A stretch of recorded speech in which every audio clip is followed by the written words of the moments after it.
So the other day was the Charlie Kirk Memorial Service, and I talked at length about it already, but a very interesting moment was during his wife's eulogy, Erika. She did something that not many people were expecting, and that was to forgive the shooter, the man who murdered her husband, in front of everyone. Right? She forgave him in front of the whole world, essentially, in front of millions and millions of people. And many people accused her of being fake or whatever, but I feel as if it was genuine. You could really tell it was not something she wanted to do, and who would, right?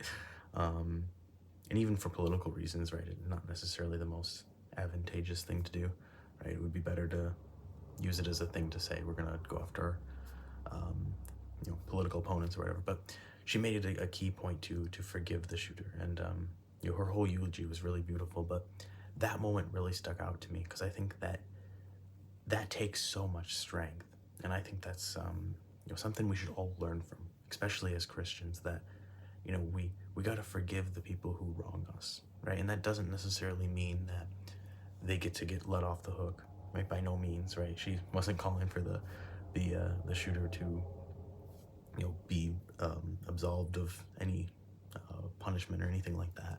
But just the act of forgiving was what she was doing, and I think that is so powerful for all of us, and we should all learn from that, right? It's um, I think each of us as fans of Charlie, we should kind of do the same, right? We don't maybe have to, you know, be very bold with it. We have to shout on the rooftop or anything, but even just a subtle prayer of ourselves of saying, forgiving the shooter, I think, or praying for the shooter's family, I think can go a long way in helping us grieve and recover as well, right? We're called to forgive our enemies, even those who persecute us. And I think in this case, forgive those who persecute people we look up to or we care for.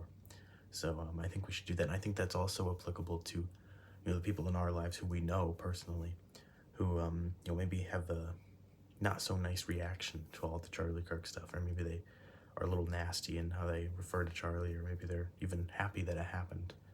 It's very easy to want to respond with more anger, with more hate, and with more nastiness. But I don't think that's the right answer. And I think Erika Kirk proved that the proper answer is to show mercy and to forgive and to act Christ-like. And right, that's really what Charlie's whole message was about, was being Christ-centered. And I think that's what the takeaway is from this, is to act like Jesus, and that is to forgive our enemies even when we really don't want to.